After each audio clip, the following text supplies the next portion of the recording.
এই অনুষ্ঠানের সাথে যারা সংযুক্ত ছিলেন সবাইকে আমি ধন্যবাদ জানাচ্ছি।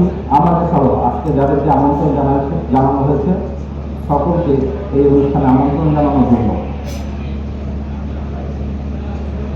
প্রায় ২ বছর এবং এই ব্যাটম্যানের ৭৫তম প্রতিষ্ঠা বার্ষিকী উদযাপন করার সুযোগ আমার হয়েছিল। আজকে এই ব্যাটম্যানের ৭৭তম প্রতি আসনে আসার জন্য আমি নিজেকে গর্ববান মনে করছি।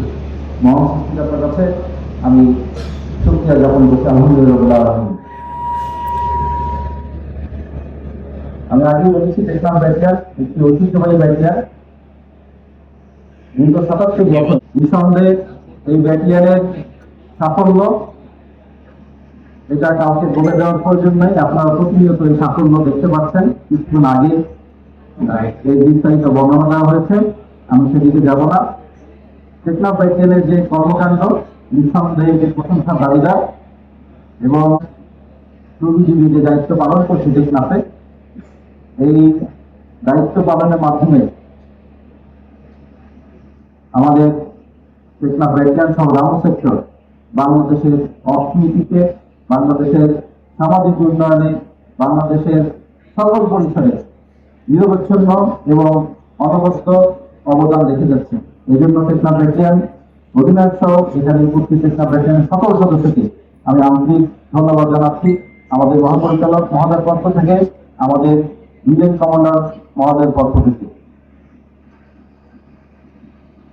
আমি আশা করি টেকনাফ ব্যাটালিয়ন টু তাদের এই সাফল্যের ধারা অব্যাহত রাখবে এবং এই সাফল্য উত্তরোত্তর এবং আন্তরিকতার মাধ্যমে টেকনাফ ব্যাটালিয়ন টু টেকনাফে যে অবদান রাখছে, আমি সবাইকে অনুরোধ করব, সকল কমিশন যারা এখানে আছে,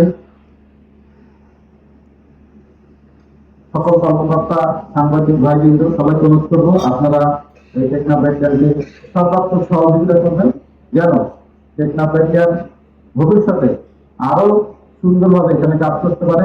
দেশ ও জাতির কল্যাণে তারা যেন আরো অনেক বেশি বেশি অবদান রাখতে পারে। আমি আবারও এখানে যারা উপস্থিত হয়েছেন আমন্ত্রিত অতিথিবৃন্দ সবাইকে ধন্যবাদ জানাচ্ছি।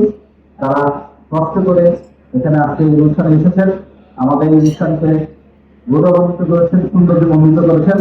আপনাদের উপস্থিতি নিঃসন্দেহে আমাদেরকে উৎসাহ দিয়েছে এবং আমরা আরো বেশি উৎসাহিত হয়েছি আপনাদের এই উপস্থিতির মাধ্যমে। আপনাদেরকে আবারও ধন্যবাদ জানাচ্ছি। সবার সামনে খাবার রাখা আছে, আমি আর আমার কথা নির্ধারিত করবো না। আমি সবাইকে ধন্যবাদ জানিয়ে, টেকনাফ ব্যাটালিয়নকে ধন্যবাদ জানিয়ে আমি আমার বক্তব্য শেষ করছি।